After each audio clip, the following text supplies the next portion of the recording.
Hey guys, tonight we begin with something very relatable. Sleep, or more accurately, how medieval people slept, which turns out to be far weirder than most of us could imagine. So before you get comfortable, take a moment to like the video and subscribe, but only if you genuinely enjoy what I do here. And let me know in the comments where you're tuning in from and what time it is for you. It's always fascinating to see who's joining us from around the world. Now, dim the lights, maybe turn on a fan for that soft background hum, and let's ease into tonight's journey together. Before electricity, TikTok, and sleep hygiene influences, medieval people approached nighttime with a schedule that would baffle the modern melatonin enthusiast. It was called segmented sleep, a natural two-part sleep cycle split neatly in half like a stale medieval biscuit. The routine was simple. After sundown, most people turned in early, drifting off into what was known as first sleep.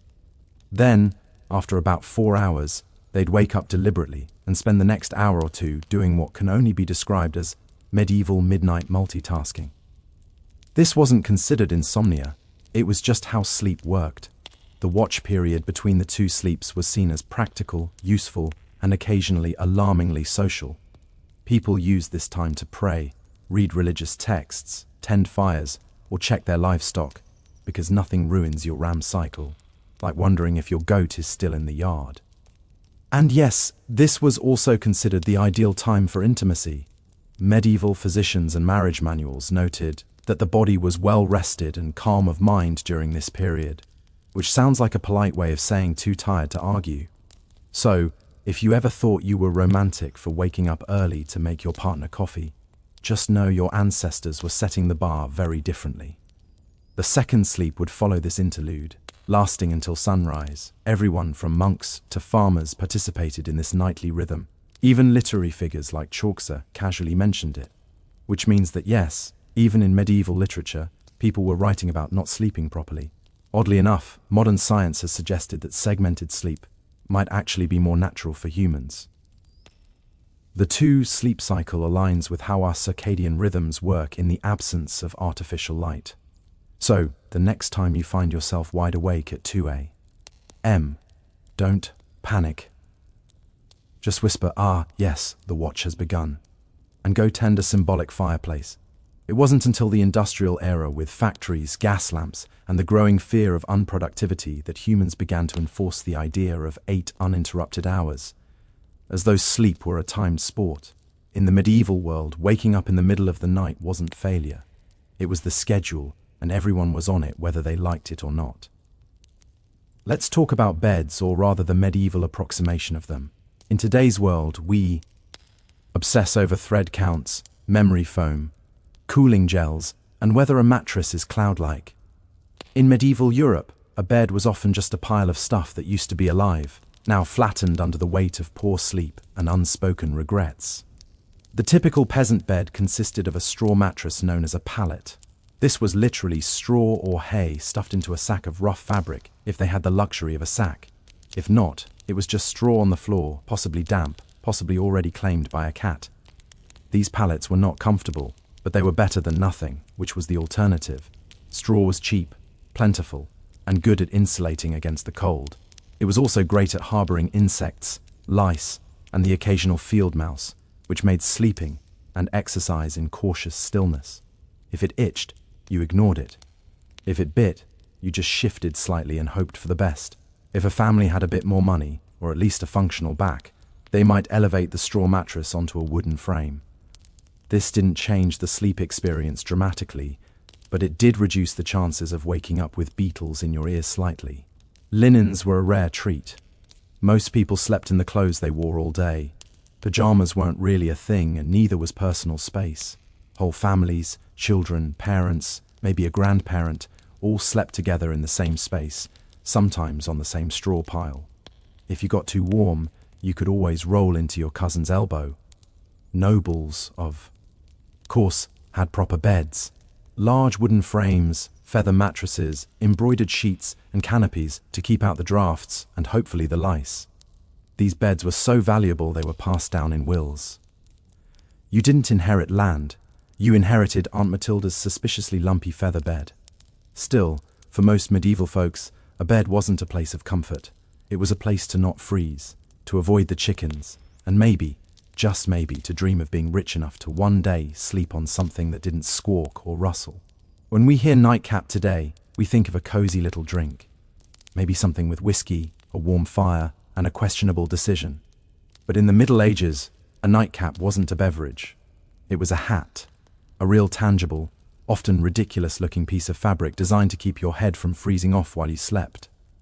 You see, insulation wasn't exactly the strong point of medieval architecture. Stone walls, drafty thatched roofs, and windows made of thin animal horn or oiled parchment didn't do much against the cold. And central heating that was called a dog, so to keep their heads warm at night, especially since body heat escapes fastest through the scalp. Medieval people adopted the humble nightcap. These hats came in all shapes and sizes, but the most iconic version was long and pointed, like something you'd expect on a wizard who moonlights as a chimney sweep. They were usually made from wool, linen, or whatever scrap of warmth could be spared without an scaring the family goat. For men, it was a practical accessory. For women, it sometimes doubled as a coif or head wrap, which also served the dual purpose of maintaining modesty and covering hair that hadn't seen soap since last Lent. But beyond warmth, nightcaps had social weight too. In some regions, married women were expected to cover their heads at all times. Yes, even while asleep. And the cap itself could be embroidered or dyed to reflect a family's wealth or status. Because nothing says success like going to bed with a mini flag on your skull.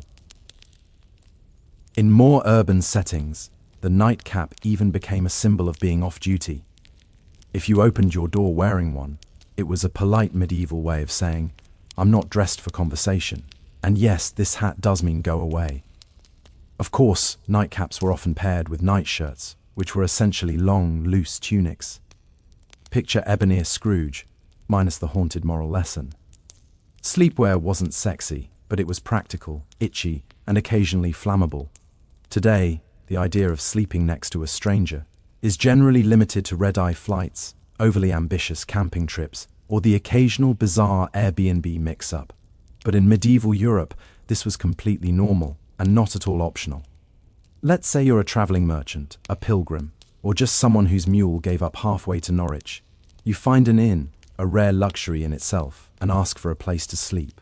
What you get is not a room or a bed, or even a particularly clean floor. What you get is a spot in a bed that's already occupied. Medieval inns operated more like human bunkhouses than modern hotels. Privacy was not expected. If the bed had space, you were sharing it, usually with complete strangers who might snore, talk in their sleep, or have a suspicious number of boils. This was not considered rude. It was just efficient use of resources. Beds could host 2, 3, even 4 travelers, depending on size and social tolerance. In larger cities, you might end up in a dormitory-like hall with rows of beds and absolutely zero personal space. Snoring contests were unjudged. Elbow territory was fiercely contested. Sometimes men and women were separated, but not always. Some inns tried to assign beds by profession. Blacksmiths with blacksmiths, clergy with clergy, thieves with other thieves, allegedly. But often it was first come, first sprawled. And while this might sound like a nightmare to modern germaphobes, back then it was an upgrade from sleeping outdoors with the wolves, the rain, and the occasional peasant uprising. Worried about theft, many travelers slept with their purse tied to their belt or hidden under their clothes. Others slept on top of their bundles, turning luggage into both pillow and alarm system. If someone moved your bag, it usually meant you were about to wake up poorer. The rich, of course, did not suffer this fate. Nobles travelled with entourages and camped in relative comfort or demanded their own rooms if in ink. Ypres valued their roof. In the medieval world, going to bed wasn't just about pulling up a blanket and drifting off.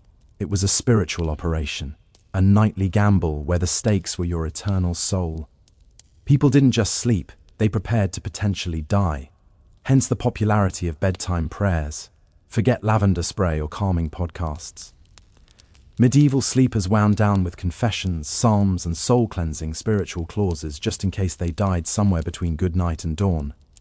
The idea was simple. You could die at any moment from illness, fire, demons, or most dangerously being over 30 in the year 1247. So, you'd better say your prayers not because it was comforting, but because hell was terrifying and you didn't want to show up uninvited, unwashed, and spiritually disheveled. One common version: if I should die before I wake, I pray the Lord my soul to take. Sweet, right? Except it's basically a legal document written by a 7-year-old acknowledging death as a likely bedtime outcome. Many adults had a whole catalogue of prayers for different threats. One for when you were feeling guilty, one for when you thought the devil might be hiding in the rafters, one for plague prevention, which unfortunately aged poorly. Some even prayed to specific saints known for watching over sleepers, kind of like holy bouncers guarding your soul at the club door. The really devout monks, nuns, and overly anxious nobles ended their day with Compline, the final prayer survey. CE before bed. After Compline, they took a vow of silence, which wasn't hard because everyone was already exhausted, underfed, and mildly afraid of the dark. Children were also encouraged to pray, in part because it was good for their souls, and in part because it gave them something to do other than ask why the dog was in their bed again. Parents reminded them that angels were watching, which sounds adorable until you realize it was less guardian angel and more celestial surveillance system. In short, prayer before sleep was less about peace and more about last-minute damage control. Think of it like medieval antivirus software. You hoped it worked, even if you didn't fully understand how. In the modern world, dreams are usually dismissed as random nonsense, stress, too much cheese, or your brain trying to file paperwork in the dark. But in the medieval world, dreams were taken very seriously, as in eternal consequences serious. Dreams weren't just dreams. They were considered messages from God, saints, the devil, your guardian angel, or possibly that weird relic you kissed last Sunday. Some dreams were divine revelations, others were demonic temptations. Either way, you were supposed to pay attention, and possibly write it down or confess it or fast for 3 days just to be safe. Theologians, monks, and self-proclaimed visionaries spent an alarming amount of time interpreting dreams. Entire texts were dedicated to decoding them. Dreamt of fire might be hell. Dreamt of water could mean purification or drowning. Dreamt of a man with a goat's head juggling fish. You'd better call a priest immediately and possibly move. Medieval people believed that what happened in dreams mattered because your soul was still active while you slept. This meant that your actions in a dream could reveal hidden sins or spiritual weaknesses. That mildly embarrassing dream about stealing a loaf of bread, that might be your subconscious, confessing your guilt for real-world gluttony or just hunger. But still, better to confess it anyway, just in case. Monks and nuns often recorded their dreams and shared them with spiritual superiors. Some were celebrated for having holy visions during sleep. Others were quietly told to eat fewer onions before bed. Of course, dreams weren't just spiritual puzzles. They also made excellent plot devices. Medieval literature is full of dream sequences where knights encounter angels, demons, or metaphorical creatures spouting poetry about virtue. Dreams were basically the Netflix of the medieval world, except with more allegory and fewer happy endings. The church predictably was suspicious. Not all dreams were divine, and some were believed to be planted by demons to corrupt the innocent. If you dreamt of something unwholesome, it could mean your soul was under attack, or that you just slept too close to the fireplace fumes again. In modern times, some people let their pets sleep in the bed. It's a cozy, if occasionally smelly arrangement. In the Middle Ages, however, sharing a bed with an animal wasn't a quirky personal choice.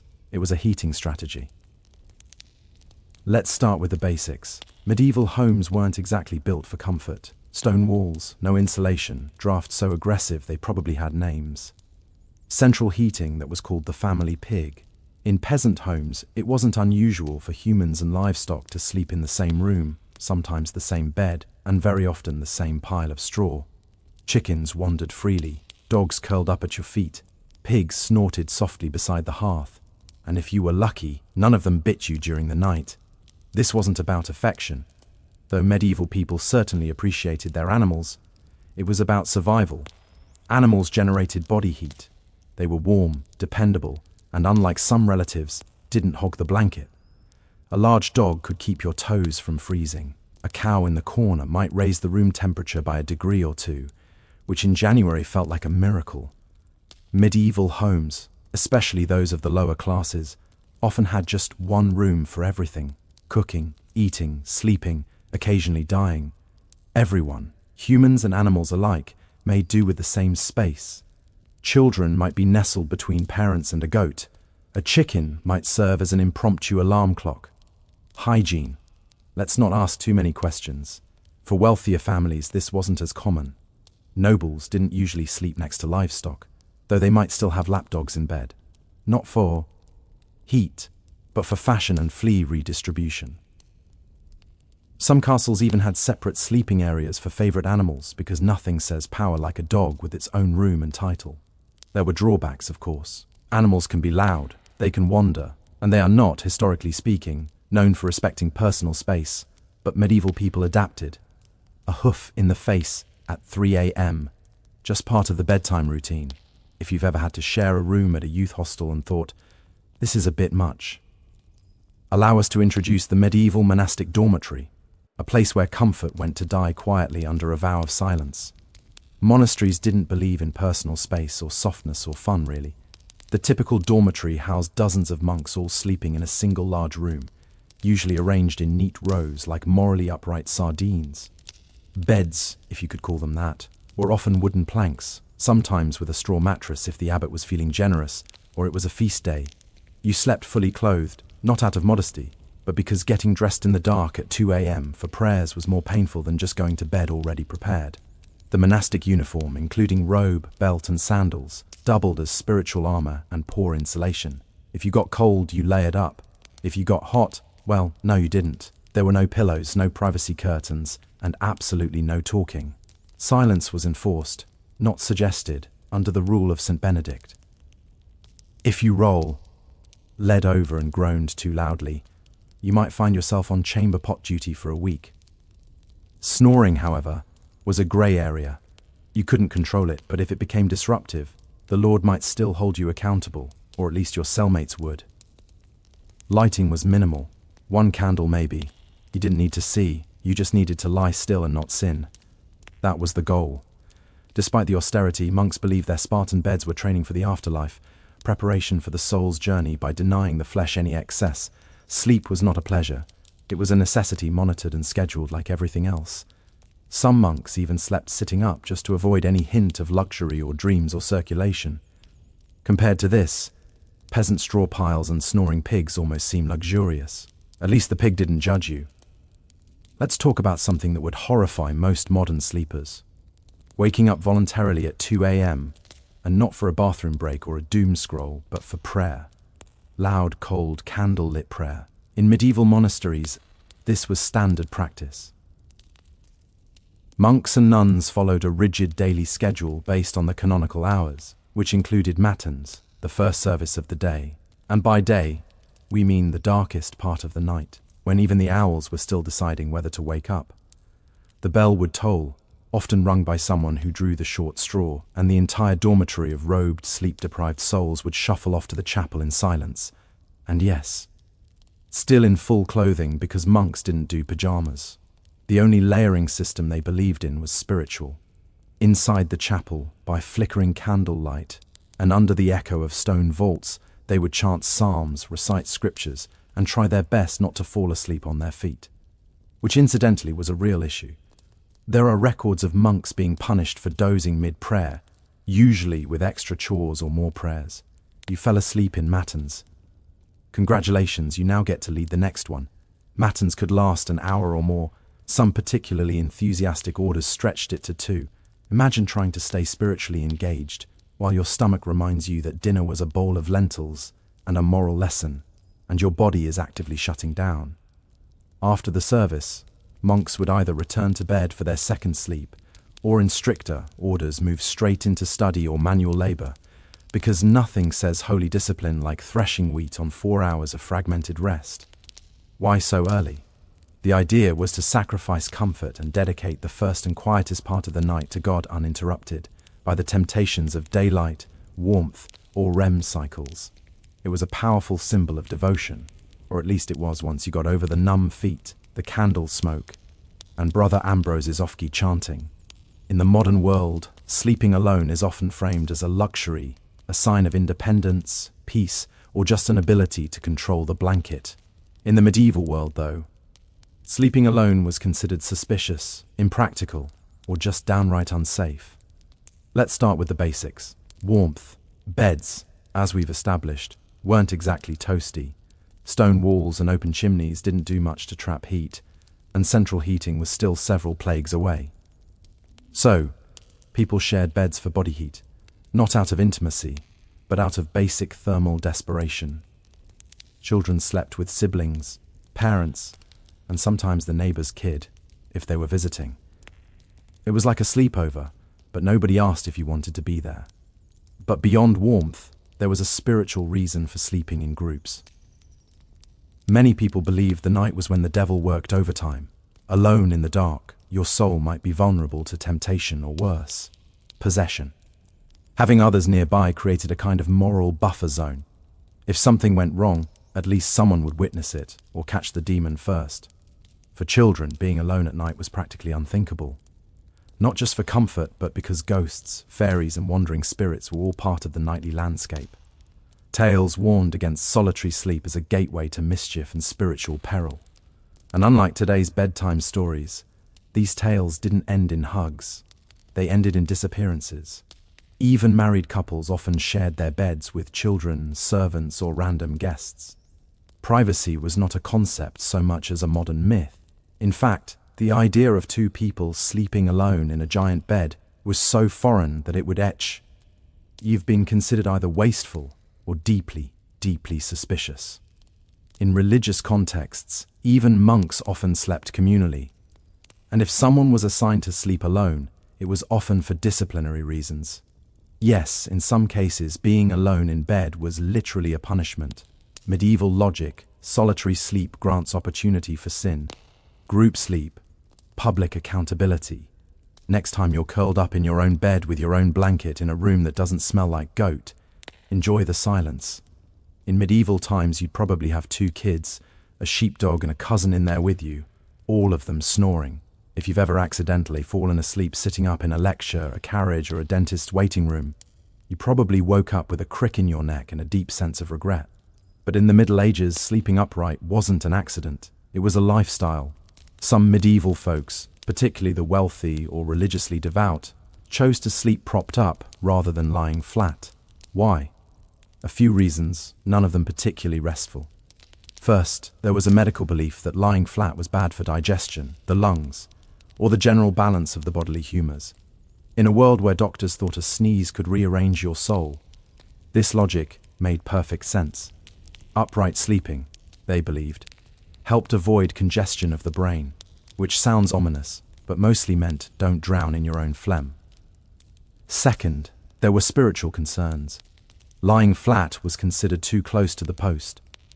You're of the dead. You didn't want to confuse God, or worse, attract attention from the angel of death by sleeping in the same position used at funerals. Superstitious? Absolutely. But when your local priest doubled as the community's health consultant, you picked your battles carefully. As a result, people often slept partially reclined, supported by large bolsters, pillows, or the wooden headboard equivalent of a medieval lazy-boy. Nobles sometimes had their beds rigged with angled supports to maintain a semi-seated posture, perfect for digesting one's evening meat pie or fending off surprise demon attacks.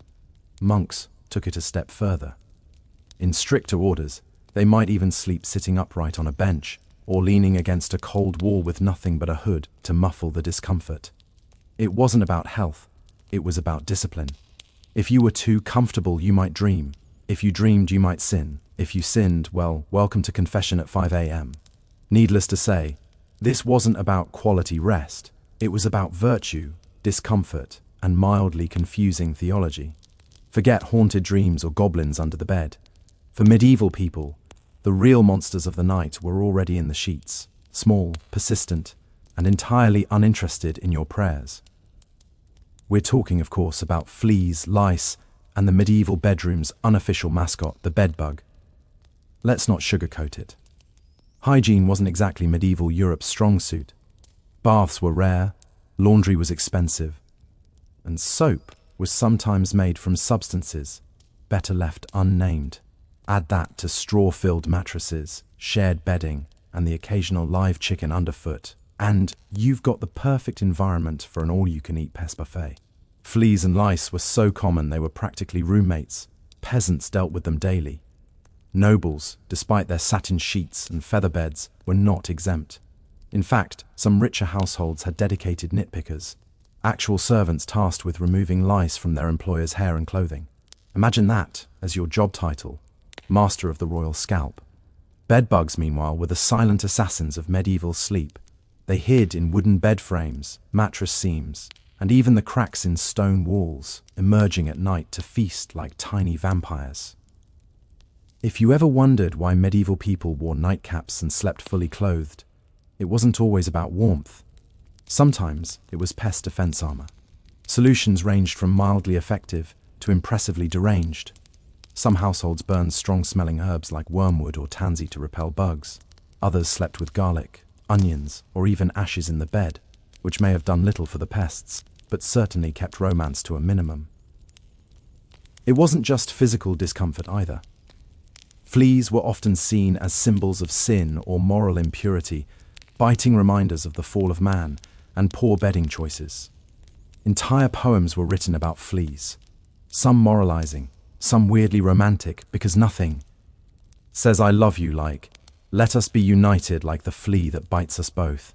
So, while modern sleep is interrupted by buzzing phones and streetlights, medieval sleep was more likely disturbed by scratching, twitching, and the subtle feeling that something was crawling on your shin. Because it was. We've all had restless nights. But have you ever tried falling asleep while wearing 100 lb of iron? No. Well, in the Middle Ages, some people did exactly that because apparently nothing says sweet dreams like being prepared to joust in your sleep. Now, to be clear, most people, even knights, didn't regularly sleep in full armor. It was hot, heavy, and loud. Trying to roll over in a suit of chainmail is a bit like trying to nap inside a bag of cutlery. But during wartime or in hostile territory, sleeping partially armored was considered the safer choice. Comfort, optional. Survival, highly recommended. A knight on campaign might remove only his helmet and gauntlets, keeping his mail shirt or breastplate on just in case enemies decided to stage a midnight surprise party. There's nothing quite like waking up to the sound of hooves and having to suit up while still half dreaming about turnips. In castles under siege, men-at-arms might even sleep with swords or axes at their side, like some very aggressive bedtime security blankets. Shields doubled as pillows. And if the enemy breached the walls, well, at least you wouldn't have to get dressed. Priorities, of course, sleeping in armor, isn't exactly restorative. Iron isn't breathable, and chainmail has a bad habit of pinching skin. Add cold stone floors, minimal bedding, and the ambient sounds of snoring comrades and crackling torches, and you've got a sleep environment that ranks somewhere below airport terminal on the comfort scale. Even those not in battle sometimes wore light protective gear while sleeping in dangerous regions. Traveling merchants or guards on watch duty might nap in gambas, thick quilted jackets that offered a bit of protection, and slightly more padding than the moral support of prayer alone. And lest we forget, armor wasn't exactly subtle. If you rolled over the wrong way, you might clank so loudly that everyone else woke up and assumed the apocalypse had arrived again. In a time when nightly demons, lice infestations, and pigs in your bed weren't considered unusual, you might think that sleepwalking was just one more medieval inconvenience. But oh no, it was much more dramatic than that. In the Middle Ages, if you started wandering around in your sleep, people didn't chalk it up to stress or exhaustion. They assumed you were possessed, bewitched, or had unfinished business with the Holy Roman Empire. Sleepwalking or noctambulation, if you wanted to impress the local monk, was poorly understood and often feared. The idea that someone could rise from their straw pallet, shuffle across the room, and stare blankly at a wall was less harmless parasomnia and more devil's rehearsal dinner. Counts from the time suggest that people were genuinely spooked by sleepwalkers. Picture this: a man in a long night shirt, candle in hand, eyes glazed, mumbling Latin that he didn't actually speak while stepping over livestock. You'd think ghost or heretic or both, and depending on your local priest, an exorcism might be scheduled before breakfast. Some believed sleepwalking was caused by bad humors, especially too much black bile, which was the medieval catch, all for anything they couldn't explain. Others thought it happened because the soul was temporarily released during sleep, leaving the body free to bumble around like an unattended mule. To prevent these nightly adventures, people tried everything from herbal remedies to praying over their beds, hanging iron charms, or in more rural areas, just tying the person's leg to a chair. If that sounds extreme, consider that some medieval homes had open hearths, knives everywhere, and chamber pots just waiting to be tragically overturned. In one curious twist, there were rumors of people climbing onto rooftops in their sleep. Whether or not these accounts were exaggerated, the fear of leaping dreamers led to barred windows and occasional theological debates about whether a person could sin while unconscious. Thankfully, most sleepwalkers just paced, muttered, or attempted to open imaginary doors. But if someone sleepwalked into a church, locals might treat it as a divine sign or call for a cleansing ritual just to cover all spee. A ritual basis. If medieval life taught people anything, it was how to sleep through chaos. Church bells, thunderstorms, screaming livestock, the occasional siege. For the sleep-deprived denizens of the Middle Ages, these were just ambient noises, the medieval version of white noise. Let's start with the bells. Church bells marked every sacred moment of the day: sunrise, prayer times, meals, and of course, the ungodly hour of matins at 2 or 3 a.m. If you lived anywhere near a monastery, your dreams were probably soundtracked by regular tolling. At some point, the brain just accepted it. Bells became the lullaby of an overscheduled soul. And it wasn't just bells. Storms were frequent and terrifying. With no weather apps or triple-glazed windows, you experienced every clap of thunder like the world might end. Roofs leaked, windows rattled, and chimneys howled like banshees. Still, people slept. They had to. Work didn't stop for insomnia. Neither did ploughing, praying, or running from Vikings. Speaking of which, invasions and apocalyptic events weren't always a deal-breaker for bedtime either. In the 14th century, people continued to sleep somehow through famine, war, and even the Black Death. When death carts rolled by in the morning, it was considered more of a grim wake-up call than a cause for panic. And if you didn't wake up, well, some believed that was a mercy. There are even records of people sleeping through earthquakes, barn fires, and angry mobs. Sleep deprivation was common, and bodies adjusted. If you worked from sunup to sundown, ate barely enough to survive, and spent your day dodging mud, taxes, and spiritual damnation, you were going to fall asleep hard. And then there were those who used sleep as a kind of escape hatch. Faced with illness, grief, or fear of the world literally ending, which was forecast roughly every century, some people just curled up under a cloak, mumbled a prayer, and took a nap.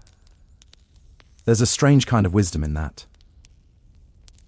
In the winter of 1692, the village of Salem, Massachusetts was cloaked in more than just snow. It was cloaked in tension, suspicion, and a quiet kind of fear that seeped into the timber-framed homes and frozen fields. The people of Salem were Puritans, strict, devout, and deeply superstitious. They believed they were building a holy community in the wilderness, a city on a hill watched by God and stalked by Satan. Life was already hard. The village had recently split from Salem town over politics and religion. Crops had failed. Smallpox had ravaged nearby communities. Wars with native tribes had left many traumatized. There was friction between neighbors, inheritance disputes, and a deep resentment toward outsiders or anyone who didn't quite fit in. Add to this the long, dark, bitter New England winter, and something was bound to break. That break came in the home of Reverend Samuel Parris, the village's minister, his 9-year-old daughter, Betty, and 11-year-old niece, Abigail Williams, bigger, to behave strangely. They screamed uncontrollably. They threw things. They contorted their bodies in unnatural ways. At times they fell silent for hours, eyes wide with terror. Neighbors whispered they were cursed. The girls claimed they were being pinched and bitten by invisible forces. Reverend Parris, unsure of what to do, called in a local doctor, William Griggs. After failing to find any physical cause, Griggs delivered the diagnosis that would plunge the village into chaos: witchcraft. That single word set fire to the fears already simmering in Salem, in a place where witches were believed to be real, dangerous servants of the devil. The idea was not far-fetched. And now, if the devil could worm his way into the minister's own household, what did that mean for the rest of the community? The girls, prodded by both adults and peers, began naming names. First they accused women on the margins, social misfits and outcasts. But soon the accusations would reach the respectable, the wealthy, even the pious. Salem was a small village, but what was about to happen would echo far beyond its borders. What began as whispers in the dark would soon become cries from the gallows and a legacy of paranoia that still haunts America's history books. Once the idea of witchcraft took root in Salem, it spread like ivy, quiet at first, then strangling everything it touched. The afflicted girls, Betty Paris, Abigail Williams, and soon others like Ann Putnam Jr. and Mercy Lewis, seemed to grow bolder with each passing day. They convulsed in court, screamed during prayers, and claimed they could see dark spirits hovering over certain villages. It wasn't just childhood imagination. It was theatrical, public, and most disturbingly believed. The first to be accused were those with the least protection, women who already lived on the edges of society. Sarah Good, a homeless beggar, was known for muttering to herself when turned away from doorsteps. People claimed her mumbling was a curse. She smoked a pipe. She snapped at children. She fit the mold of a witch because she didn't fit the mold of a Puritan woman. Sarah Osborne hadn't attended church in over a year and had scandalized the community by marrying her indentured servant after her first husband died. A woman who defied convention, clearly suspect. Tituba, the enslaved woman in Reverend Paris's household, was the most exotic of all. Originating from Barbados, her storytelling, accent and folklore frightened the villagers. Under pressure, possibly even physical beatings, Tituba confessed to witchcraft, but instead of clearing the air, her confession blew it wide open. She told a story of a tall man in black, a figure associated with the devil, who asked her to sign a book. She said she saw strange animals, yellow birds, red cats, and even spectral dogs. But most damning of all, she claimed there were other witches in Salem. That was all the court needed to hear. Once Tituba opened the door, others rushed her. New names were added weekly. Neighbors turned on neighbors. Old grudges were disguised as righteous accusations. Property disputes turned into spectral assaults. If someone's cow died suddenly, it must have been witchcraft. If a baby cried during a prayer, surely that was the devil's doing. The fear became so infectious that not even the innocent dared to speak out. To defend an accused witch was to invite suspicion upon yourself. Silence was safety. And so the web of accusations widened, trapping the village in its sticky, unseen threads. Logic was fading. Hysteria was now in control. As accusations mounted and the village reached a fever pitch, the colonial government stepped in. Governor William Phipps, recently appointed and eager to maintain order, established a special court to deal with the chaos. It was called the Court of Oya and Terminina, from the French meaning to hear and determine. But what it really became was a factory for fear-driven justice. The court convened in Salem town in June of 1692, and it was no ordinary tribunal. Its rules were warped by panic. Instead of requiring hard evidence or reliable witnesses, it allowed something far more dangerous: spectral evidence. Spectral evidence was testimony that a spirit or spectre of the accused had afflicted the victim. In other words, if a person claimed to have seen your ghost-like form in a dream choking them, that was admissible in court. Never mind that the accused could be asleep at church or miles away. It was their spirit doing the devil's work. You couldn't cross-examine a dream, and worse, you couldn't disprove it. Children were now treated as star witnesses. Their seizures, screams, and gasps in court became more theatrical by the day. One girl, Mary Walcott, would fall into fits the moment a suspected witch entered the room. If a prisoner looked at her, she shrieked. If they didn't look at her, she shrieked louder.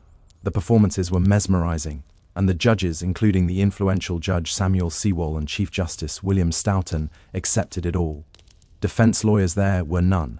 The concept didn't exist in colonial trials. If you were accused, you stood alone. If you denied the charges, the afflicted girls writhed in agony. If you confessed, you might be spared death, but only if you named others. The system rewarded lies and punished silence. Worse still, the trials became public spectacles. People traveled from nearby towns to witness them. The accused were paraded into court in shackles, often bewildered, often poor, and almost always powerless. And yet, not everyone believed. Some townsfolk whispered that the girls were faking. Others questioned why only certain types of people were being accused, but few spoke openly. Questioning the court meant questioning the will of God. In Salem, reason had stepped aside, and the law had become a mirror reflecting fear, not justice. On June 10, 1692, the gallows in Salem claimed its first victim, Bridget Bye. Shop. She was not new to scandal. Her reputation made her an easy target. She wore bright red clothing, ran a tavern, and had been accused of witchcraft years earlier. During her trial, neighbors testified that her spirit pinched them in the night, that their babies died after she passed by, and that she kept enchanted dolls. She denied everything. Still, the court found her guilty. She was led to Gallows Hill, a barren, windswept patch of earth just outside Salem. No prayer, no mercy. The rope was pulled.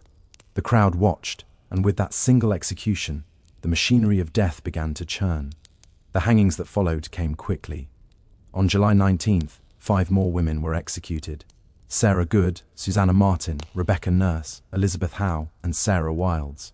Some had good standing in the church. Rebecca Nurse in particular was a shocking case. An elderly, pious woman beloved in the community. Even the jury initially found her not guilty. But under pressure from the court and the afflicted girls, the verdict was reversed. Nurse's final words were whispered through the air like a warning. "I am as innocent as the child unborn." But it didn't matter. The noose did not discriminate. In August, more executions followed. On September 22nd, the deadliest day, 8 people were hanged in a single morning. Among them was Martha Corey, a woman who had doubted the trials early on, and her husband, Giles Corey, who met a different fate. Giles refused to enter a plea. The court, unable to proceed, why? The trial without one resorted to an ancient English punishment. Peine forte adore. He was pressed to death. Stones were piled on his chest slowly, cruelly over 3 days. His final words, as legend has it, were more weight. By the end of the hysteria, 19 people had been hanged, 1 pressed to death, and at least 5 more died in jail awaiting trial. Dozens confessed falsely to save their lives.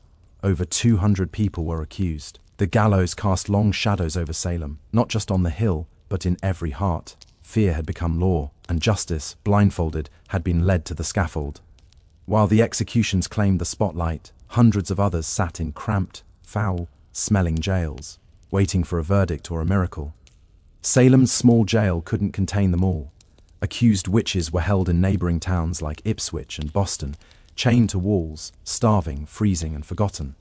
Most of the accused weren't witches or even outcasts. They were neighbors, friends, parents, children, people whose only crime was having a quarrel with the wrong person or owning land someone else wanted. In many cases, personal grudges disguised as divine justice drove the accusations. A pig wandered into a neighbor's yard and died. Must be witchcraft. Someone refused to help with firewood. Clearly they'd cursed the axe.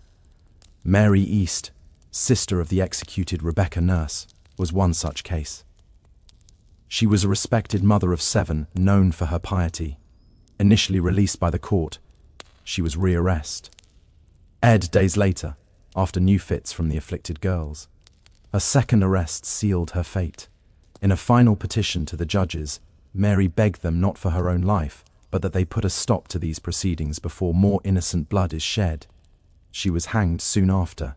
Another notable case was Dorothy Good, the 4-year-old daughter of Sarah Good. After her mother's arrest, Dorothy was interrogated and under pressure confessed to being a witch. Her answers, gibberish and fear, were taken as truth. She was imprisoned for 8 months in chains. When finally released, she was mentally broken, never recovering from the trauma. Pregnant women were not spared. Elizabeth Proctor, whose husband John Proctor would later hang, was found guilty and sentenced to die. But because she was pregnant, her execution was delayed. It likely saved her life. She gave birth in jail and was eventually released after the trials ended. Accusations snowballed. Some accused confessed in desperation to avoid death, then named others to shift suspicion away from themselves. Entire families were pulled into the spiral.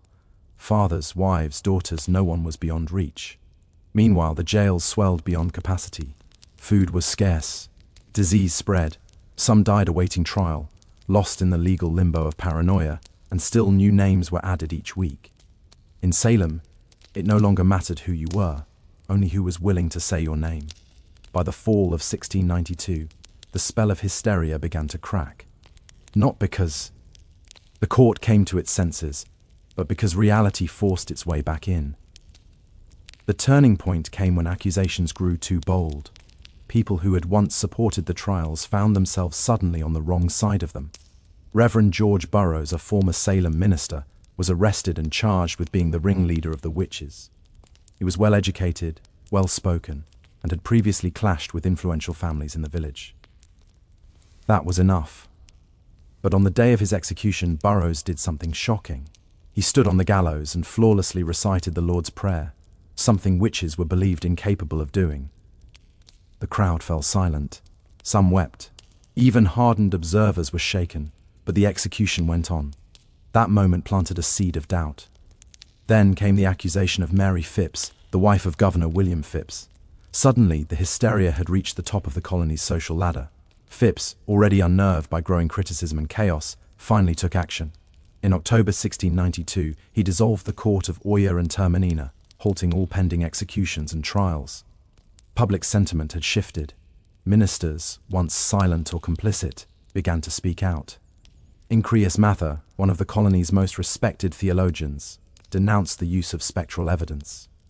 It were better, he said, that 10 suspected witches should escape than one innocent person should be condemned, a radical thought in a society that had for months believed exactly the opposite. Peep. Lay who had once cheered the trials began to question them. The jails were still full, but the appetite for more blood had dulled. Too many respected figures were being accused. Too many innocent people had been buried. The villagers had begun to see that this wasn't divine justice, it was madness. Confessions dried up. Some accusers backtracked.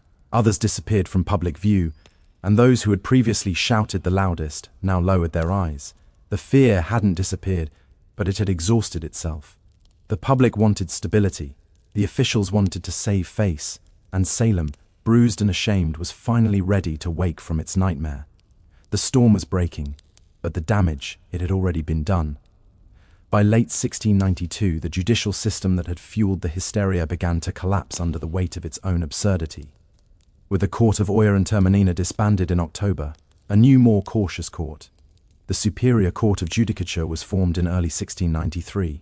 This time, things were different. Spectral evidence was no longer allowed, and the judges were noticeably more skeptical of the accusers' wild claims.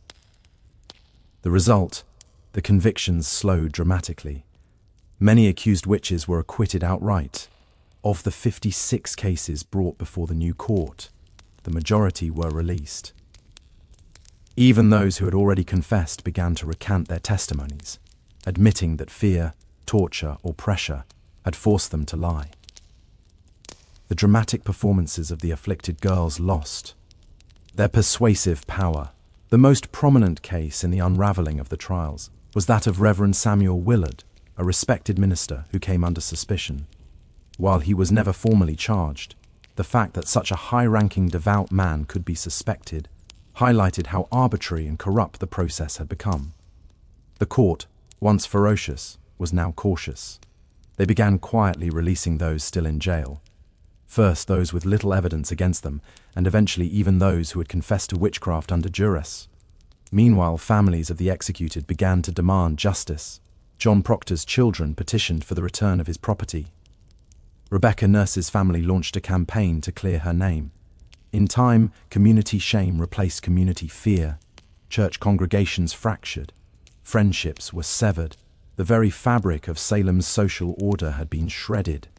Governor Phipps, realizing the colony's growing international embarrassment, pardoned the remaining prisoners in 1693. But even freedom came at a cost. Many families had to pay for their own jail fees before being released. Imagine losing your home, your health, and nearly your life, only to be handed a bill for the privilege of surviving. By the end of the ordeal, 19 people had been hanged, 1 pressed to death, 5 died in jail, and over 200 had been accused. The court didn't just collapse, it imploded, leaving behind a crater of guilt, grief, and disbelief. The trials had ended, but the healing had not even begun. Salem was a village forever altered by the people it had lost, the justice it had abandoned, and the mirror it was now forced to look into. The gallows were silent, the jails had emptied, but Salem was far from peaceful. The town wasn't haunted by ghosts, but by guilt. What had started with a handful of sick girls had exploded into a communal act of destruction. Families had been torn apart, reputations ruined, and innocent lives ended. And now the survivors had to live in the wreckage. Neighbors could no longer look each other in the eye. The same people who once prayed together had testified against one another. Some of the afflicted girls quietly left town, others faded from the public eye. A few, like Ann Putnam Jr., would later express remorse. In 1706, she stood before her congregation and publicly apologized for her role in the trials, blaming delusion by Satan. But for many, the damage was beyond words. The court officials, too, carried their burden. Judge Samuel Saul, one of the most prominent figures in the trials, was one of the few to admit wrongdoing.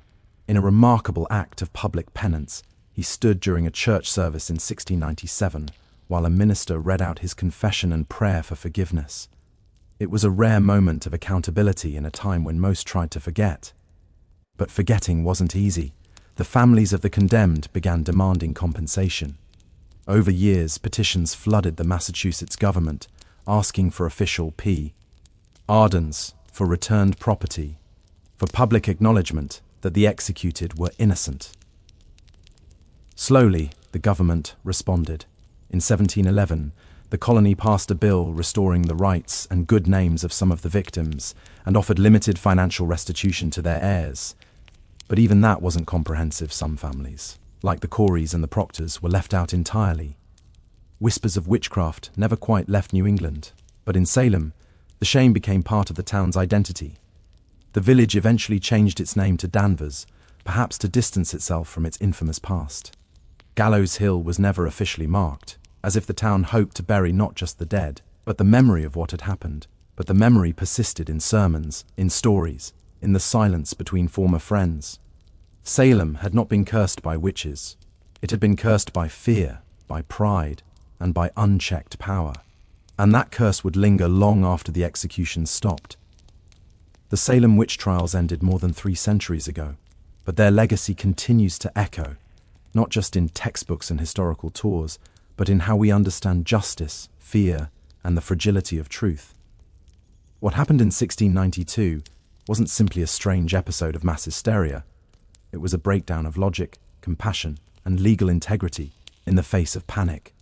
Ordinary people, farmers, midwives, ministers, became executioners simply by believing too easily and questioning too little. The courts meant to protect the I. Innocent became tools of oppression. Religion was weaponized. Testimony became theater. And silence became guilt. One of the most chilling aspects of Salem's tragedy is how quickly it unfolded. In a matter of months, fear overcame fact. Old grudges disguised as spiritual warfare became death sentences. It didn't take demons or devils, it only took belief in them. But the trials also taught hard-earned lessons that would ripple through American society. In the years and centuries that followed, the Salem episode would be cited repeatedly in debates about due process and civil liberties. The US Constitution, written nearly a century later, would explicitly prohibit things like ex post facto laws and bills of attainder measures that had in effect doomed the accused in Salem. The guarantee of a right to legal counsel, the right to face your accusers, and the requirement for concrete evidence were hard-won principles forged in part from the ashes of Gallows Hill. In modern times, the phrase witch hunt has become shorthand for political persecution or moral panic, though it's often used with little regard for the real terror those words represent. In truth, Salem was not a metaphor. It was a town where people were hanged for imaginary crimes, betrayed by the very systems designed to protect them. Perhaps the most lasting lesson is this: fear unchecked can become its own form of tyranny, and when fear is legitimized by power, by courts, by churches, by governments, it becomes almost unstoppable. The Salem witch trials are a cautionary tale, not just of one village's descent into madness, but of how easily reason can fall when fear is given authority. The gallows may be gone, the courtrooms quiet, but the warning still stands. Truth is fragile, justice is not automatic, and history has a habit of repeating itself unless we remember. Fulvia was born around 83 BCE into the elite, yet slightly eccentric Fulvi family, an old plebeian house that had long since clawed its way into the upper echelons of Roman politics. Though not one of the oldest patrician clans, the Fulvi had produced consuls, generals, and orators. Their bloodline carried both ambition and a taste for disruption. Fulvia's father, Marcus Fulvius Bambalio, was known more for his bumbling speech than his political legacy. His nickname, Bambalio, literally referred to his stammer. But Fulvia, she was no stammer. She was born to command. From a young age, Fulvia would have been surrounded by the sharp-edged world of Roman power. Senators and generals debated policy in her home. Elections and treachery were daily news. She would have seen how politics wasn't just played in the forum, but in marriages, funerals, rumors, and backroom deals. Women in elite Roman households were expected to be quiet partners, refined, educated, and obedient. Fulvia would break all of those expectations. She was wealthy, highly educated, and connected, and she knew it. While her early life remains hazy in the historical wreck, her later actions suggest a young woman who was observant, politically literate, and utterly unafraid. This wasn't someone who faded into the background. She had a strong personality, a sharp political mind, and a will to act even in the male-dominated space of Roman governance. This was also a period of unprecedented instability. The Republic was unraveling. Civil wars, populist revolts, and power struggles between generals like Sulla, Pompey, and Caesar were turning Rome into a pressure cooker. The old rules were collapsing, and Fulvia came of age right in the middle of it. Rather than recoil from chaos, Fulvia would learn to use it. Her early life didn't produce the kind of modest matron Rome idealized. It produced a woman who saw politics not as a man's world to be feared, but as a battlefield to be mastered. She would go on to marry 3 powerful men, each one a radical player in Roman history. But Fulvia wouldn't just marry power. She would command armies, lead revolts, and become the first Roman woman to appear on coinage, not as a goddess, but as herself. Rome wasn't ready for Fulvia, but she was ready for Rome. Fulvia's first marriage was to Publius Caius Pulchar, and it was anything but conventional. Caius was no ordinary Roman noble. He was a populist agitator, a political arsonist with a flair for chaos, scandal, and street-level power. To many of the Roman elite, he was dangerous. To the masses, he was a hero, and to Fulvia, he was a strategic opportunity. Their marriage, sometime in the early 52nd BCE, united Fulvia with the man who had turned the Roman Republic into his personal stage. Caius was infamous for his theatrical defiance of tradition.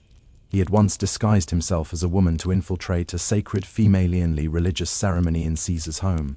Scandalous behavior that only seemed to raise his popularity. He later renounced his patrician status to run for the tribunate of the plebs, an office that gave him veto power over the Senate. Caius understood Rome's street politics better than most, and Fulvia, far from being a passive consort, was right there beside him. She wasn't a silent partner. Roman sources suggest that Fulvia actively participated in her husband's political world. She engaged with his supporters, was visible during his campaigns, and managed their household as a hub for Clay politics. Together, they represented a new kind of Roman power couple, bold, populist, and unapologetically aggressive. But the alliance came at a cost. In 52 BCE, Caius was murdered on the Aeon Way by the bodyguards of his political rival, Titus Annas Milo. His death sent shockwaves through Rome, but Fulvia was not about to mourn quietly. She staged a political funeral that historians still talk about today. She paraded Caius's mutilated body through the Roman Forum, bloodied wounds exposed for maximum effect. The public was horrified and enraged. Riots erupted. The Senate House was burned to the ground. Fulvia had turned personal grief into public uprising. This was her first major political act, and it worked. Her ability to manipulate public emotion, use spectacle as strategy, and wield her husband's legacy as a weapon made her a new kind of player in Roman politics. Caius was gone, but Fulvia had stepped out of the shadow, and Rome would never see her the same way again. Fulvia didn't linger in mourning.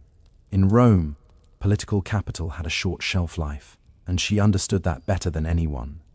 Shortly after the violent death of Caius Pulcher, she entered into a second marriage. This time to Scribonius Curio, a rising political star and one of Julius Caesar's most passionate supporters. On the surface, Curio seemed an unlikely match. He had a flamboyant reputation and a taste for drama, but beneath the bravado was a sharp political operator. As tribune of the plebs in 50 CE, Curio wielded enormous influence during one of Rome's most volatile periods. The Republic teetered between war and peace, between Caesar's ambitions and the Senate's resistance. Fulvia saw in Curio not just a husband, but a bridge to the next power block. This was no romantic rebound, it was a calculated alliance.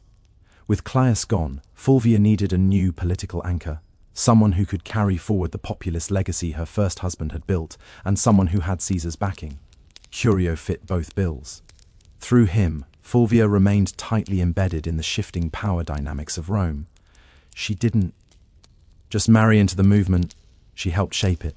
Fulvia ensured Caius's supporters stayed active, rebranding their cause under Curio's leadership and keeping the urban masses politically engaged. But the Roman world was collapsing fast. Tensions between Caesar and Pompey exploded into civil war. Curio threw himself into the fight, taking Caesar's side. Fulvia, as always, remained politically involved. She reportedly helped organize support and manage resources for her husband's campaign. In 49 BCE, Curio led a military expedition to Africa to secure Caesar's position. But it was a disaster.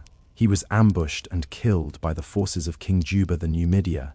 His death was brutal and his army annihilated. Once again, Fulvia was widowed. And once again, Rome waited to see if she would fade into the background. She didn't. Curio's death only solidified her status as a political widow with dangerous resilience. She had now lost 2 husbands to Rome's civil unrest, and both had died fighting for populist causes. But Fulvia was far from finished. Her most audacious partnership and her most dramatic chapter was still to come. Fulvia's third and most famous marriage was to Mark Antony, the ambitious general and loyal ally of Julius Caesar. Their union, forged sometime around 47 BCE, wasn't merely a romantic attachment, it was a merger of power. Fulvia had already proven herself as a master of Roman street politics. Antony, rising rapidly through the military and political ranks, needed that kind of savvy support in Rome. Together, they formed one of the most politically potent couples of the late Republic. By the time of their marriage, Fulvia was no stranger to blood and betrayal. She had buried 2 husbands and outmaneuvered countless enemies. Antony was no stranger to scandal either. He drank, he gambled, and his personal life was notoriously chaotic. But with Fulvia, he had found someone who could do more than entertain him. She could defend his interests, hold his alliances together, and rally supporters when he was away on campaign. And Antony, despite his brash exterior, understood her value. He allowed Fulvia to exercise authority that no Roman woman had publicly wielded before. She opened his correspondence. She issued orders in his absence. She sat in on meetings and influenced appointments. Roman sources, mostly hostile, depicted her as overbearing and power-hungry. But what disturbed them most wasn't her ambition. It was that she acted like a Roman man in a world that had no language for such a woman. After Caesar's assassination in 44 BCE, the Republic was plunged into chaos once more. Antony rushed to secure his position as Caesar's political heir. But it was Fulvia who held Rome itself. While Antony formed the second triumvirate with Octavian and Lepidus, Fulvia acted as his representative in the capital, managing patronage networks, coordinating with street gangs, and ensuring Antony's supporters remained mobilized. She even helped arrange Antony's official reconciliation with Octavian by marrying her daughter Clio to him, an alliance that would later implode. In public, Fulvia appeared not just as Antony's wife, but as his proxy. Roman coins were minted, bearing both Antony's image and her name, an unprecedented acknowledgement of her status. She wasn't hidden in the shadows of power. She stood in its full glare, but power in Rome was always borrowed, and Fulvia was about to test the limits of how far a woman could go before Rome snapped back. While Mark Antony pursued military campaigns and political deals across the Roman world, it was Fulvia who controlled the streets of Rome. She wasn't just his wife, she was his regent in all but name, in a period where violence, bribery, and raw influence kept order. Fulvia proved she could play the game as well as, if not better than any man in the Senate. Rome, in the aftermath of Caesar's assassination, was a battlefield without swords. Power had become a moving target. Fulvia understood this, and she anchored Antony's authority in the capital by becoming his political substitute. She directed allies, dealt with the urban plebs, negotiated with factions, and most daringly waged war with words and silver. She financed loyal troops, offered bribes to keep public order, and ensured that any legislation passed favored Antony's future. Some ancient sources, especially hostile ones like Ion and Dionysius, paint Fulvia as manipulative, shrewish, and even warmongering. But beneath the misogynistic exaggeration lies a woman actively doing politics in a world that had no protocol for a woman doing anything beyond weaving and mourning. Fulvia was building coalitions, backing military commanders, and even issuing decrees, functions normally reserved for senators and consuls. She also made public appearances and maintained strong relationships with veteran soldiers, a politically vital demographic in the power struggles of the late Republic. While Antony was campaigning in the East, Fulvia was often the face of his authority in Italy, meeting with centurions, influencing decisions about land distribution, and reminding the soldiers that their loyalty to Antony came with rewards. But this accumulation of power came at a cost. Roman aristocrats, particularly the faction aligned with Octavian, Caesar's heir, and Antony's increasingly bitter rival, resented Fulvia's influence. They viewed her as a meddling woman, with too much sway over legions, laws, and loyalties. Her ability to act without male guardianship was not just threatening, it was unprecedented. Fulvia wasn't naive. She knew the tension between Antony and Octavian was growing. She could see that their alliance was cracking, and she understood something that neither man seemed to fully grasp yet. The Republic wasn't big enough for both of them. So, Fulvia began preparing for the next phase, not diplomacy, but confrontation. She had stood behind power long enough. She was ready to take it into her own hands. In 41 BCE, Fulvia did the unthinkable. She went to war against Octavian, the future Augustus, and she didn't do it quietly. With her husband Mark Antony still stationed in the east, Fulvia and Lucius Antonius, Antony's younger brother and a consul, took it upon themselves to challenge Octavian's authority in Italy. The cause? Ostensibly, it was to defend Antony's interests and protect the land rights of Roman veterans loyal to him. But underneath it all, Fulvia's fingerprints were everywhere. This was not just politics. This was a military rebellion led by a Roman woman. The first and only time in Roman history that a woman would actively provoke and organize a civil war.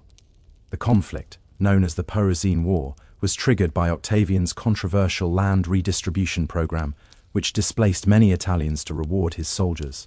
Fulvia seized on the growing discontent, portraying Octavian as a tyrant and traitor to Caesar's legacy. With Lucius acting as her frontman in the Senate and Fulvia organizing behind the scenes, they raised 8 legions and seized the city of Perugia, modern-day Peru. Make no mistake, this was Fulvia's war. Ancient sources suggest she was more invested in the conflict than Lucius himself. She rallied troops, stirred the public, and even corresponded with generals. Rome buzzed with rumors of her commanding legions, issuing orders and forcing Lucius into confrontations he didn't want. Octavian, though surprised, acted quickly. He besieged Peru through the winter of 4140 BCE, cutting off supplies and hammering the city into submission. Fulvia, stuck between dwindling food and political betrayal, watched her bold gamble unravel. By early 40,000 BCE, the city surrendered. Lucius Antonius was spared, likely as a gesture to avoid alienating Antony, but Fulvia was exiled. The woman who had once commanded riots, marriages, armies, and public opinion was now deemed too dangerous for Roman soil. She was sent to Sicyon in Greece, where she hoped to reunite with Antony. But Antony didn't come running. The once powerful alliance between husband and wife had eroded in the fog of war and distance. Fulvia had acted in his name, but perhaps without his blessing.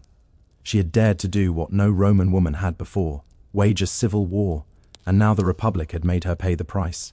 Banished from Rome, Fulvia landed in Sicyon, a city in Greece that had become a kind of diplomatic purgatory for failed power players. She had gone to war, not for personal gain, but in her husband's name. She believed she was defending Mark Antony's interests, his honor, and perhaps their shared vision of Rome. But what awaited her in exile wasn't a hero's welcome. It was silence. Fulvia had risked everything, her status, her alliances, her life. And yet Antony did not immediately rush to meet her. In fact, by the time Fulvia arrived in Greece, Antony was already entangled with Cleopatra in Egypt.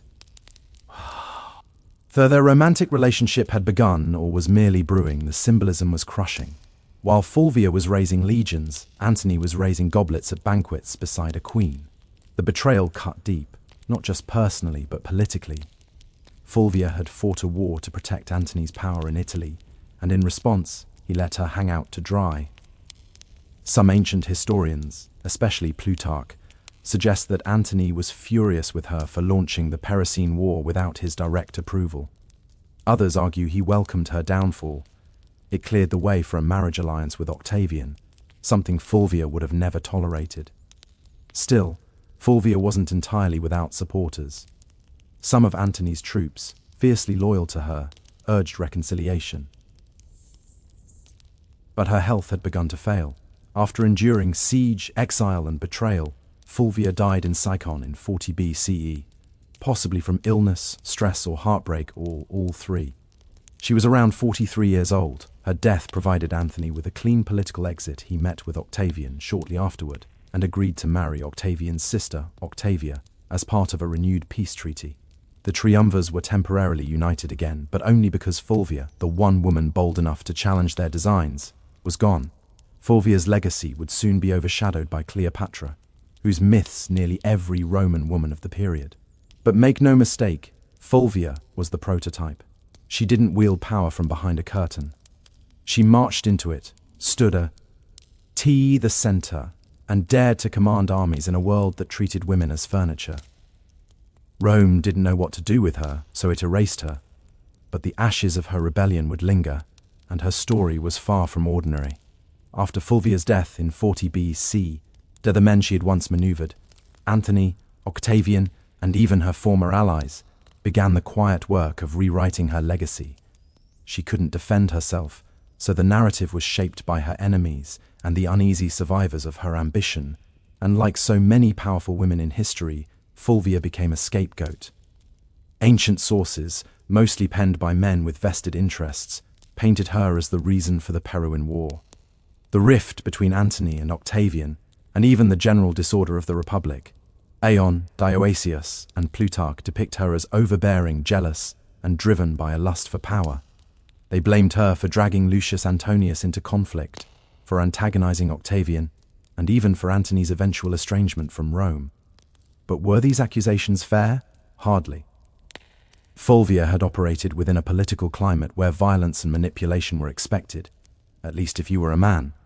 She was no more ambitious than Caesar, no more aggressive than Pompey, and far less ruthless than Octavian would eventually prove to be. Her only true deviation was that she was a woman acting like a Roman man, and Rome didn't know how to digest that. She wasn't cloistered in the home, weaving quietly or serving as a political orname. She was writing letters to generals, organizing street mobs, and commanding loyalty from troops. And that made her dangerous, not just to Octavian, but to history itself. Even Mark Antony, the man whose legacy she had fought to preserve, conveniently blamed Fulvia for the civil strife after reconciling with Octavian and marrying his sister. Antony used Fulvia's death as a diplomatic cleansing. Her memory became the price of his political survival.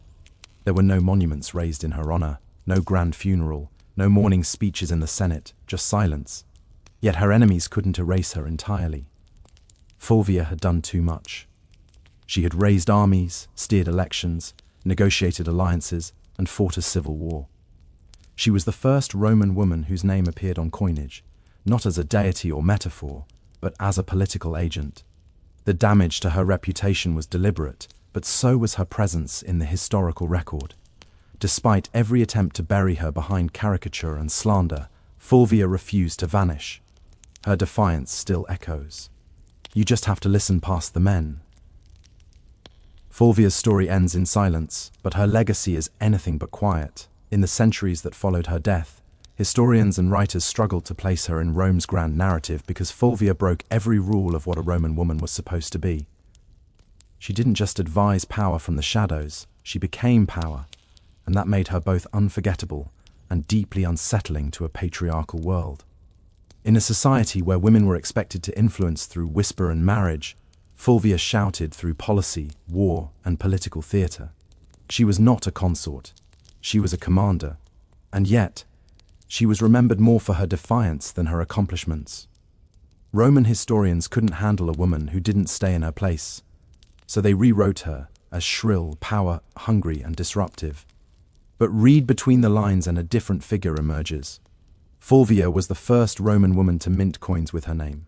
She organized political factions, leveraged marriage as a tactical weapon, and manipulated Roman street politics with stunning effectiveness. She moved through the civil wars of the 1st century BCE, not as a bystander, but as a player, a woman whose influence terrified senators and shaped the fate of triumvirs. Her downfall wasn't due to incompetence, it was due to timing and gender. Had she been born a man, she might have been remembered as a second Caesar or a more charming Cato. Instead, she was cast as the wicked woman who dared too much. Still, her legacy quietly lingered. Later Roman women like Livia Drusilla, Agrena the Younger, and even Cleopatra herself, though of a different world, would all operate in the shadow Fulvia helped carve. They would manipulate emperors, wield armies, and control succession. But Fulvia did it first, and with no imperial title to shield her. Today, modern historians have begun re-examining Fulvia with fresh eyes. No longer a court, ironary tale, she is being recognized as one of the most politically active women in Roman history. Someone who tested the boundaries of female power and paid the price. She didn't simply live in the age of triumvirs, she challenged them. And while Rome may have tried to erase her, Fulvia left fingerprints in every corner of its collapse. Not a footnote, a force, a woman centuries ahead of her time. By the summer of 1963, the United States was a country teetering between two worlds, one rooted in centuries-old systems of oppression and another aching to breathe free. In the Deep South, segregation wasn't just a social norm, it was the law. Black Americans were barred from restaurants, schools, buses, voting booths, and even drinking fountains. Police brutality was rampant. Lynching still occurred, and in places like Birmingham, Alabama, peaceful protesters were being met with snarling dogs and high-press fire hoses. But change was coming, and it wasn't asking for permission. In just a few years, the civil rights movement had surged into the national spotlight. Sit-ins, freedom rides, and boycotts had become familiar headlines. Leaders like Rosa Parks, Medgar Evers, and John Lewis were no longer just names. They were symbols of defiance. The March on Washington wasn't born out of a single conversation. It was the result of rising frustration and fierce hope. Black Americans were no longer content with waiting. They were demanding civil rights, and they were determined to make their voices heard where it mattered most, the nation's capital. The idea of a mass march in Washington, D.C. had been floating around for decades. Philip Randolph, a labor organizer and longtime civil rights advocate, had originally proposed the concept in the 1940s. Back then, it was meant to pressure the Roosevelt administration to desegregate the defense industry. That protest was called off after Roosevelt caved and signed an executive order. But now, in 1963, the stakes were even higher. Randolph, along with other civil rights leaders, including Bayard Rustin and Dr. Martin Luther King Jr., revived the vision. And this time, they weren't just marching for jobs, they were marching for dignity, for voting rights, for school desegregation, for equal pay, and most importantly, for the basic human right to live free of fear. Over a dozen major civil rights organizations came together to plan it despite their many disagreements, because they understood the power of a unified front. The countdown had begun. Buses were being organized, flyers were spreading, word of mouth was moving faster than newspapers, and across the country, Black Americans were preparing for what would become one of the most unforgettable moments in American history. The dream was taking shape one footstep at a time. Pulling off a protest of any kind in Washington, D.C. was no small feat, but planning one for over 100,000 people, possibly more, was madness. Logistically, it sounded like a nightmare. Food, water, transportation, sound systems, bathrooms, medical teams, permits, crowd control, safety plans. And yet somehow, they made it happen. At the center of this controlled chaos stood Bayard Rustin, a man who, despite being openly gay and often kept behind the scenes for political reasons, was a master strategist. Rustin had once studied nonviolence directly under Mahatma Gandhi's followers in India. He had marched, been jailed, beaten, and surveilled by the FBI. But nothing fazed him. He saw the March on Washington as a chance to show the world what disciplined, nonviolent protest could achieve when coordinated with military precision. In just 8 weeks, Rustin and his team transformed the idea into a reality. The march was officially called the March on Washington for Jobs and Freedom, and it was deliberately framed to include both racial justice and economic opportunity. That dual message was no accident. While Dr. King would later become the spiritual symbol of the day, it was Randolph and Rustin who made sure the demands were just as much about unemployment, minimum wage, and workers' rights as they were about civil rights. Meanwhile, tensions simmered beneath the surface.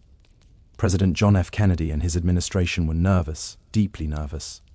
They feared riots, backlash, or worse, bloodshed. Civil rights leaders assured them the protest would be peaceful. Still, the National Guard was on standby. Hospitals in D.C. were put on alert, and liquor sales were banned for the day. Federal workers were even told they could stay home. And then there was the question of unity. The Big Six civil rights organizations, NAACP, CPS, SNCC, SCC, National Urban League, and Randolph's Brotherhood of Sleeping Car Porters, often clashed over tactics. Some wanted more radical action, others more diplomacy. SNCC's young firebrands were growing impatient with King's nonviolent approach, but they all agreed on this. The time for silence had passed. Rustin's plan read like a military operation. Every bus and train was tracked. Every speaker was timed to the minute. Every route had marshals trained in crowd control. They weren't just planning a march, they were orchestrating a moment that would shake the conscience of a nation.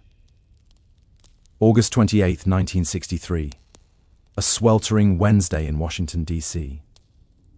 The sun was already hot by 9 a.m., and the humidity clung to the skin like a second shirt. But it didn't stop them. From every corner of the country they came. Black, white, young, old, students, clergy, factory workers and celebrities. Some wore their Sunday best, others clutched protest signs. They came by bus, train, carpool, and even foot. Over 250,000 people in total converging on the National Mall like a rising tide of hope. And yet, there was no chaos. Despite the government's fear of riots and unrest, the scene was astonishingly calm. Volunteers directed foot traffic. The Red Cross handed out water. Groups sang freedom songs, held hands, and cheered as new marchers arrived. "You cow!"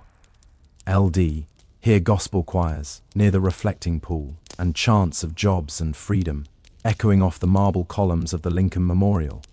Celebrities joined in too. Harry Belafonte, Sidney Poitier, Paul Newman, Marlon Brando, Joan Baez, Bob Dylan.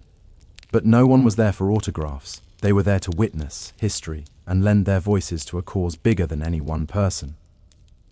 The crowd was orderly but energized. There was no pushing, no looting, no violence. Instead, there was a shared understanding that this wasn't just a protest. It was a sacred moment. For many Black Americans, just standing on the mall felt like a quiet act of revolution.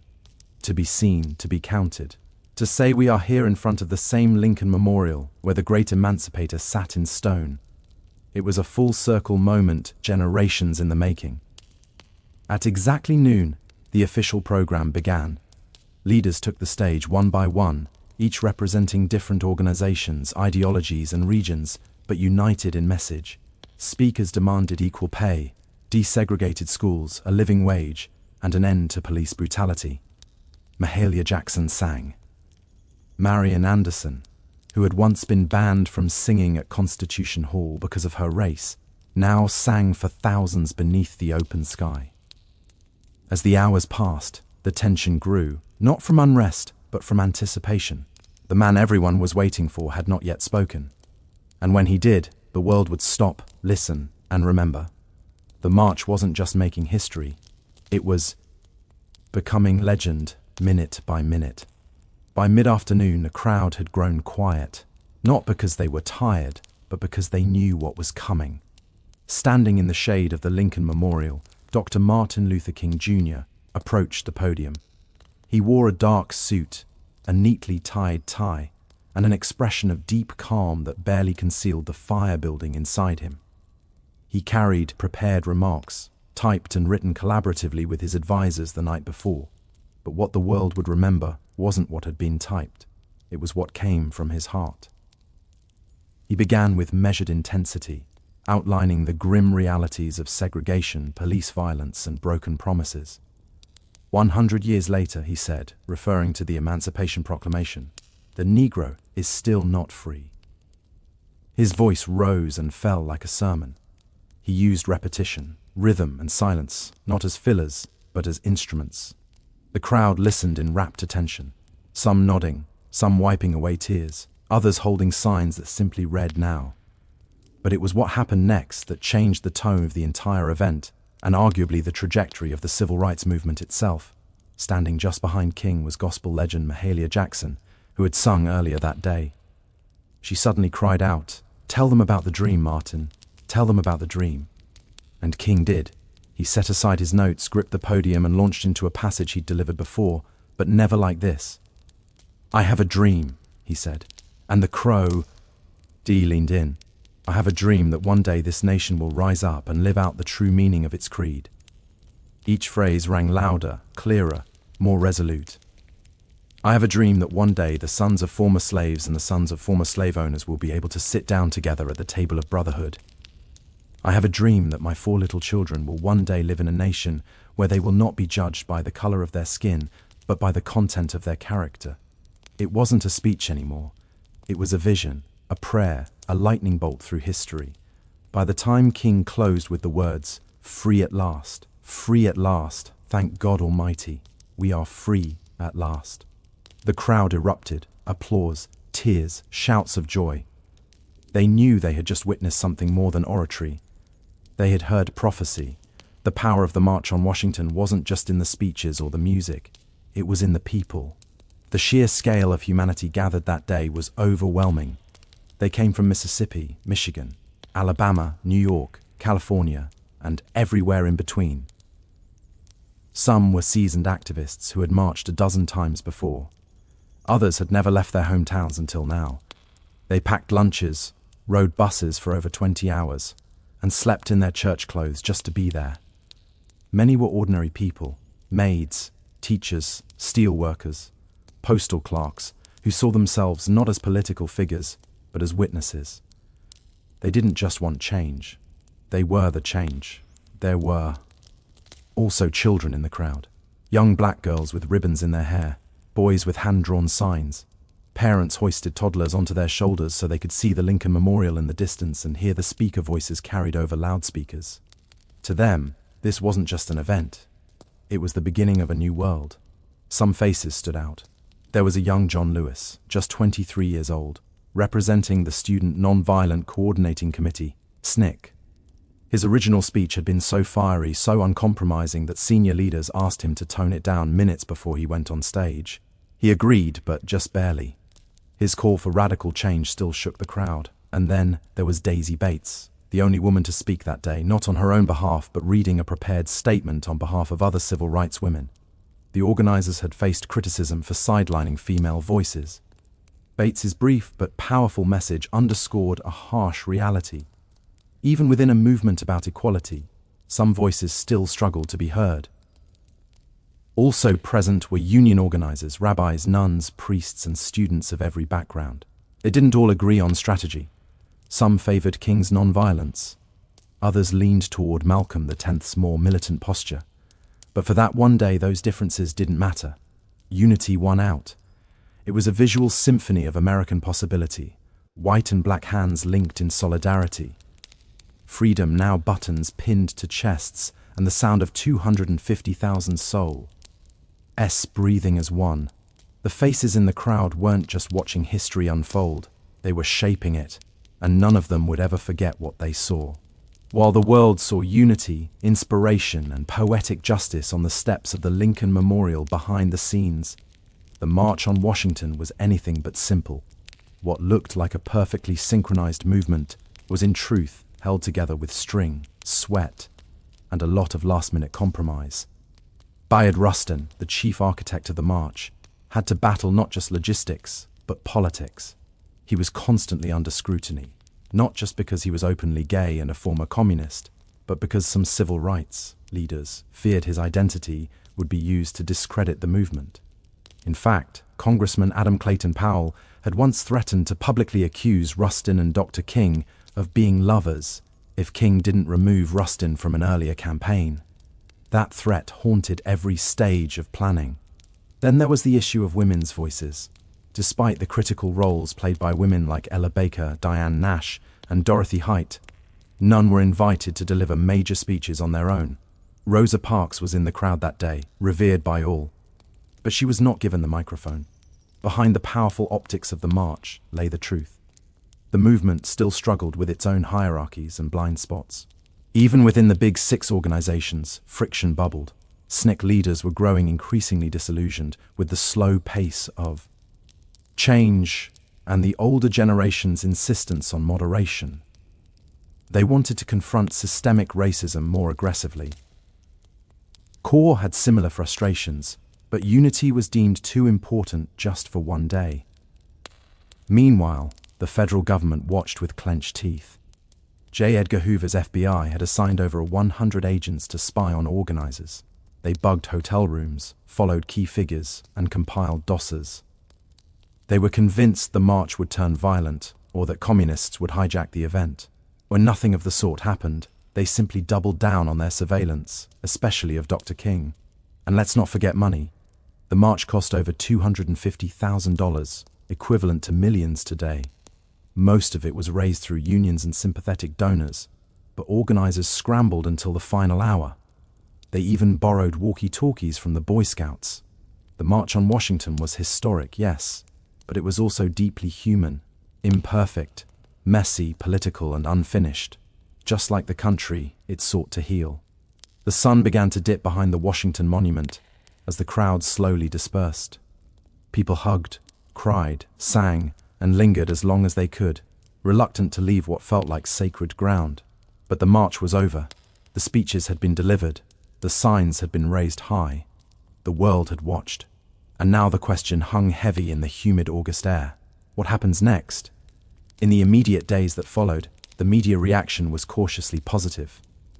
Major newspaper RS acknowledged the historic nature of the event, though often with a tone of detached curiosity.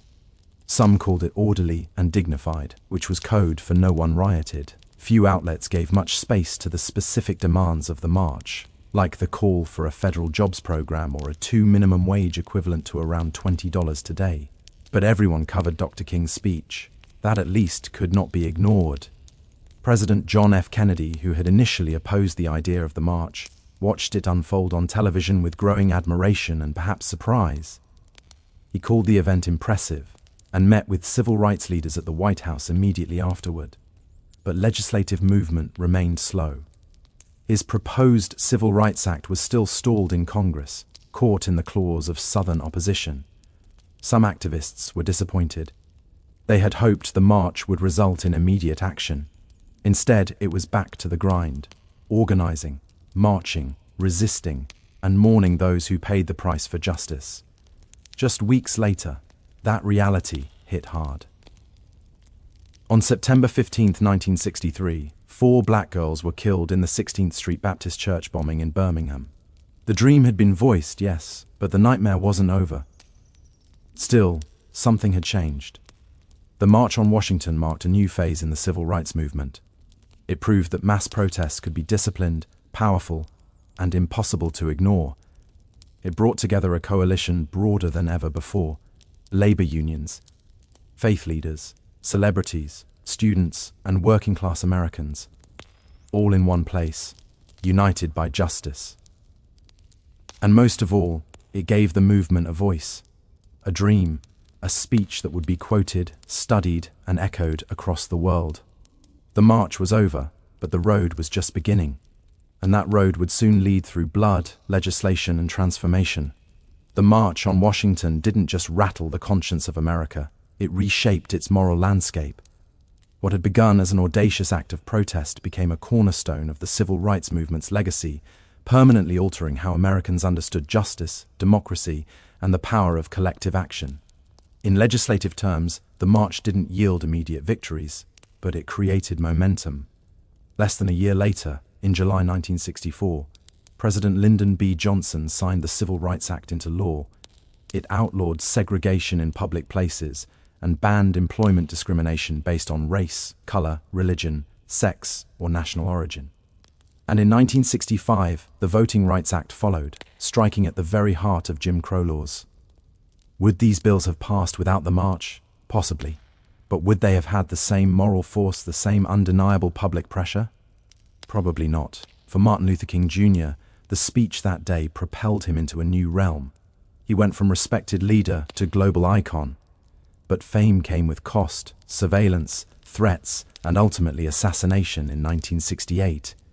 The dream he spoke of on those steps, old, become more poignant, more tragic, and more revered with each passing year. For the broader movement, the march showed what unity could achieve.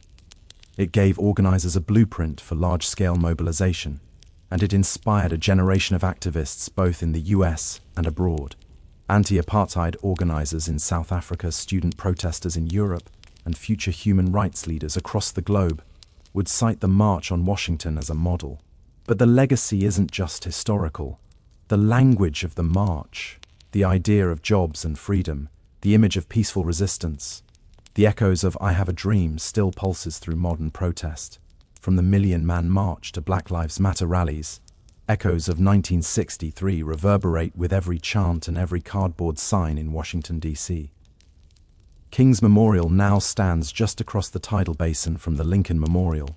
Visitors walk past his towering likeness carved in stone with words from that August day etched into the granite. But the real memorial isn't in stone. It's in classrooms, voting booths, marches, and voices refusing to stay silent because the dream wasn't meant to rest in history books. It was meant to be lived. And the legacy of that summer afternoon still dares us to do just that. More than 60 years have passed since that summer afternoon when over 250,000 people stood shoulder to shoulder beneath the shadow of the Lincoln Memorial. The March on Washington has been immortalized in textbooks, documentaries, and museum exhibits. Dr. King's speech is taught in schools. His voice, steady and strong, echoes in national memory like a sacred refrain. But for many, the question remains: has the dream been realized or has it merely been delayed? In some ways, progress is undeniable. The legal framework of segregation was dismantled. Voting rights, though now under fresh assault in many states, were won through blood, marches, and court battles. The presence of black lawmakers, judges, mayors, and even a two-term US president was unthinkable in 1963. Interracial marriage, once illegal in much of the country, is now protected by federal law. These are not small things.